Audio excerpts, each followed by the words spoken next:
আসসালামু আলাইকুম। চলে আসলাম নতুন একটা ব্লগ নিয়ে আরাফিস ব্লগ থেকে। এই দেখেন এখান থেকে আমি কিছু মাটির জিনিস কিনবো। দেখছি যে এখানে হরা আছে, তারপর মনে করেন মাটির অনেক রকম আইটেম আছে, শুধু মাটির না। এখানে দেখেন পাখা আছে, তারপরে খাঁচা আছে, তারপর ডালা আছে, তারপরে ওই যে মাথায় দিয়ে জানি কি করে ওগুলো আছে। মানে সবই দেখলাম, দেখা মানে যে ভালো লাগছে বলতে যেগুলো আমার প্রয়োজনীয় জিনিস সেগুলো নিছি। আর সেগুলো আপনার সাথে শেয়ার করবো। এই দেখেন আমি আপনাদেরকে এক এক করে বের করে দেখাচ্ছি, যেটা কিউট একটা ভাতের ডেক বলেন না যাই বলেন, এটার মধ্যে আমি পানি রাখবো। মানে চিন্তা করলাম যে পানি রেখে রান্না করব। এই যে এর জন্য একটা ডাকনা নিচ্ছি।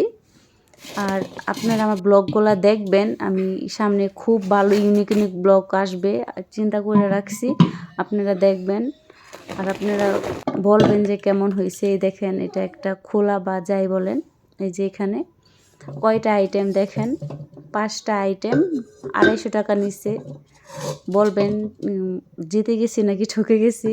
আসলে আমার খুব শখ আছিল যে আপনাদের সাথে ইউনিক কিছু দিয়ে রান্না করব, বা এগুলো দিয়ে সবাই করে কম বেশি, তাও আমার একটা ইচ্ছা। আর আপনারা আমার সাথে থাকবেন আর সবাই আমার জন্য দোয়া করবেন। আল্লাহ হাফেজ, ভালো থাকেন।